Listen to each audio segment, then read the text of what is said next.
স্বাস্থ্যসেবা বেহাল, রোগী এলেই ধরিয়ে দেওয়া হয় চেম্বারের ভিজিটিং কার্ড। চট্টগ্রামে মিয়া গোলাম পরোয়ার, জুলাই সনদ অক্ষরে অক্ষরে পালন হবে, গণভোট বলছেন না কেন? জানাবো সংবিধান সংশোধন নাকি সংস্কার, সমাধান কোন পথে? এবং সর্বশেষ জানাবো জামাত কর্মী গুলিবিদ্ধ, হাসপাতালে ভর্তি। দর্শক শুনছিলেন সংবাদ শিরোনাম, এবার জানিয়ে দিব বিস্তারিত সংবাদ। তবে তার আগে অনুরোধ থাকবে ভিডিওটিতে একটি লাইক দিন এবং ভিডিও সম্পর্কে আপনাদের গুরুত্বপূর্ণ মতামত কমেন্ট করে জানিয়ে দিন। স্বাস্থ্যসেবা বেহাল, রোগী এলেই ধরিয়ে দেওয়া হয় চেম্বারের ভিজিটিং কার্ড। নন্দীগ্রাম উপজেলা স্বাস্থ্য কমপ্লেক্সে চিকিৎসা নিতে আসা রোগীদের বেসরকারি ডায়াগনস্টিক সেন্টারে পাঠানোর অভিযোগ উঠেছে এক চিকিৎসকের বিরুদ্ধে।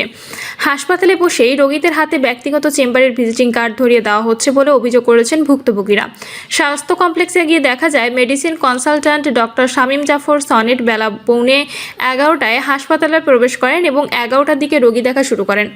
অথচ বহির্বিভাগে রোগী দেখার সময় শুরু সকাল 8:30টার দিকে এবং শেষ বেলা 2টার দিকে। এ সময় কক্ষে রোগীরা অপেক্ষা করলেও নানা অজুহাতে বসিয়ে রাখা হয়। রোগী দেখা শুরু হলে অধিকাংশ রোগীকে বিভিন্ন পরীক্ষা নিরীক্ষা করার পরামর্শ দেওয়া হয়। অভিযোগ রয়েছে ব্যবস্থাপত্রের সঙ্গে রোগীদের হাতে তুলে দেওয়া হয় পপুলার ডায়াগনস্টিক সেন্টারের ভিজিটিং কার্ড এবং সেখান থেকেই পরীক্ষা করাতে বলা হয়। প্রতিবেদক নিজের রোগী সেজে চিকিৎসকের কাছে গেলে তাকেও একইভাবে পরীক্ষা নিরীক্ষার পরামর্শ দিয়ে ওই ডায়াগনস্টিক সেন্টারের কার্ড দেওয়া হয়। হাসপাতালে পরীক্ষা করার প্রস্তাব দিলে চিকিৎসক জানান এখানকার যন্ত্রপাতি ভালো না, বাইরে থেকে পরীক্ষা করে আনেন। এছাড়াও তার বিরুদ্ধে বেলা 12টা না বাজতেই রোগীদের রেখে হাসপাতাল ত্যাগ করার অভিযোগ রয়েছে। হাসপাতালে চিকিৎসা নিতে আসা রোগী ফাতেমা বলেন, আগেও আমাকে নির্ধারিত একটি ডায়াগনস্টিক সেন্টারে পরীক্ষা করতে বলেছিল। আমি অন্য জায়গা থেকে পরীক্ষা করিয়ে আনলে রিপোর্ট দেখেননি, আবার একই জায়গা থেকে পরীক্ষা করতে বলেছে। তিনি আরও বলেন, আমি গরিব মানুষ, বারবার পরীক্ষা করার টাকা কোথায় পাবো? আগের রোগী সেকেন্দার আলী প্রামাণিক অভিযোগ করেন, আমি বয়স্ক মানুষ, ডাক্তারকে অনুরোধ করলেও তিনি বলেন আজ হবে না কাল আসেন। নাম প্রকাশে অনিচ্ছুক কয়েকজন রোগী আক্ষেপ করে বলেন, সরকারি হাসপাতালে চিকিৎসা সেবা নিয়ে এমন অভিযোগ রোগীদের আস্থায় বড় ধরনের ধাক্কা দিচ্ছে। নির্দিষ্ট বেসরকারি প্রতিষ্ঠানে রোগী পাঠানোর অভিযোগ সত্য হলে তা শুধু অনৈতিকই নয়, বরং আইনগতভাবে প্রশ্নবিদ্ধ। কর্তৃপক্ষের নজরদারির অভাবে অনেকেই বাধ্য হয়ে নির্দিষ্ট সেন্টারে পরীক্ষা করছেন। অভিযোগ প্রসঙ্গে ডক্টর শামীম জাফর সনেট বলেন, কিছু পরীক্ষা বাইরে করতে বলা হয়, তবে আমি কাউকে কোনো ভিজিটিং কার্ড দিইনি। ডিউটি টাইমের আগে হাসপাতাল ত্যাগের বিষয়ে তার দাবি, ব্যক্তিগত ব্যস্ততার কারণে ওই দিন হাসপাতালে আসতে দেরি হয়েছে এবং সিনিয়র অনুমতি নিয়ে আগে বের হয়েছে। স্বাস্থ্য ও পরিবার পরিকল্পনা কর্মকর্তা ডক্টর ইকবাল মাহমুদ লিটন বলেন, বিষয়টি খতিয়ে দেখে প্রয়োজনীয় ব্যবস্থা নেওয়া হবে। চট্টগ্রামে মিয়া গোলাম পরোয়ার, জুলাই সনদ অক্ষরে অক্ষরে পালন হবে, গণভোট বলছেন না কেন? জামাত ইসলামী সেক্রেটারি জেনারেল মিয়া গোলাম পরোয়ার বলেছেন, বিএনপি জুলাই সনদকে জুলাইয়ের স্পিচ অনুযায়ী নয়, বরং নিজেদের মতো করে বাস্তবায়ন করতে চায়। তিনি প্রশ্ন তোলেন, প্রধানমন্ত্রীর উপস্থিতিতে তার পক্ষে সালাউদ্দিন আহমেদ ঘোষণা দিয়েছেন জুলাই সনদ অক্ষরে অক্ষরে পালন করা হবে। প্রধানমন্ত্রী বিভিন্ন জায়গায় একই কথা বলছেন, কিন্তু তারা গণভোট অক্ষরে অক্ষরে পালন করা হবে বলছেন না কেন? চট্টগ্রাম ইঞ্জিনিয়ার্স ইনস্টিটিউশন মিলনায়তনে 11 দলীয় ঐক্যের উদ্যোগে আয়োজিত এক সেমিনারে প্রধান আলোচকের বক্তব্যে তিনি এসব কথা বলেন। সেমিনারে প্রধান অতিথি ছিলেন লিবারেল ডেমোক্রেটিক পার্টির চেয়ারম্যান ডক্টর কর্নেল অলি আহমেদ। মিয়া গোলাম পরোয়ার বলেন, বিএনপি জুলাই সনদে যে 10টি বিষয়ে নোট অফ ডিসেন্ট দিয়েছে সেগুলি স্বৈরাচার উৎপাদনের হাতিয়ার।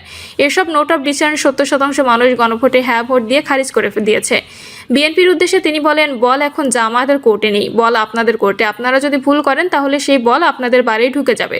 জনগণের ভাষা বোঝার চেষ্টা করুন। 5 কোটি মানুষের গণভোটের রায়কে অস্বীকার করে দেশের নতুন সংকট তৈরি করবেন না। অতীতের কর্তৃত্ববাদী ও ফ্যাসিবাদী শাসকদের পরিণতি থেকে শিক্ষা নেওয়ার জন্য তিনি আহ্বান জানান। সেমিনারে মূল প্রবন্ধ উপস্থাপন করেন বাংলাদেশ সুপ্রিম কোর্টের সিনিয়র আইনজীবী অ্যাডভোকেট শিশির মনির। তিনি বলেন, গণভোট জনগণের প্রত্যক্ষ মতামত প্রকাশের গুরুত্বপূর্ণ পদ্ধতি। গণভোটের রায়ের বিরুদ্ধে সরকারি দলের অবস্থান নেওয়া সাংবিধানিক, রাজনৈতিক ও গণতান্ত্রিক সংকট তৈরি করে। সংবিধানের অনুচ্ছেদ 7 অনুযায়ী গণভোট জনগণের সার্বভৌমত্বের বাস্তব প্রয়োগ। তিনি যুক্তরাজ্য, গ্রিস ও কলম্বিয়ার নজির টেনে বলেন, জনগণের সরাসরি রায় অগ্রাহ্য করে ক্ষমতা দীর্ঘমেয়াদী টেকসই হয় না। সভাপতির বক্তব্যে চট্টগ্রাম মহানগর জামায়াতের আমির মোহাম্মদ নজরুল ইসলাম বলেন, 2026 সালের 12 ফেব্রুয়ারি অনুষ্ঠিত চতুর্থ গণভোটের 70% ভোটে জয়ী রায় উপেক্ষা করে বিএনপি সরকার রাজনৈতিক সংকট তৈরি করেছে। তিনি ডিফ্যাক্টো প্রধানমন্ত্রী সালাউদ্দিন আহমেদকে জুলাই গাদ্দার আখ্যা দিয়ে তার পদত্যাগ দাবি করেন। নজরুল ইসলাম আরও বলেন, অতীতের গণভোটের ধারাবাহিকতায় 12 ফেব্রুয়ারির রায় মেনে জুলাই সনদকে সাংবিধানিক মর্যাদা দিতে হবে, অন্যথায় আন্দোলনের মাধ্যমে জনগণের দাবি আদায়ে বাধ্য হবে। সেমিনারে বিশেষ অতিথি হিসেবে বক্তব্য দেয় জামায়াতের সহকারী সেক্রেটারি জেনারেল মোহাম্মদ শাহজাহান, সংসদ সদস্য শাহজাহান চৌধুরী সহ আরও অনেকে। সংবিধান সংশোধন নাকি সংস্কার, সমাধান কোন পথে? ত্রয়োদশ জাতীয় সংসদ নির্বাচনে জয়ের পর শপথ অনুষ্ঠানে এক ব্যতিক্রম ঘটনার সাক্ষী হয়েছে দেশবাসী। 17 ফেব্রুয়ারি পরপর দুটি শপথ নেন দ্বিতীয় সর্বোচ্চ আসনে জয়ী দল জামাত ইসলামী এবং তাদের জোটসঙ্গী জাতীয় নাগরিক পার্টি নতুন এমপিরা। একটিতে সংসদ সদস্য ও অন্যটি ছিল সংবিধান সংস্কার কমিটির সদস্য হিসেবে।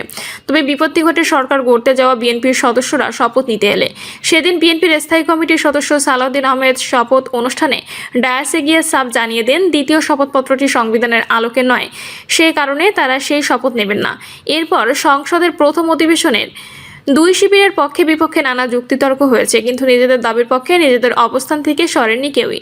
সবশেষে গত 29 এপ্রিল সংসদে আইনমন্ত্রী আসাদুজ্জামান জামান তারা সংবিধান সংশোধনের পক্ষে, তাই এ নিয়ে 17 সদস্যের সংশোধন কমিটি গঠন করা হয়েছে। এতে সরকারি দলের 12 ও বিরোধী দল থেকে 5 জন সদস্য রাখার প্রস্তাব করা হয়।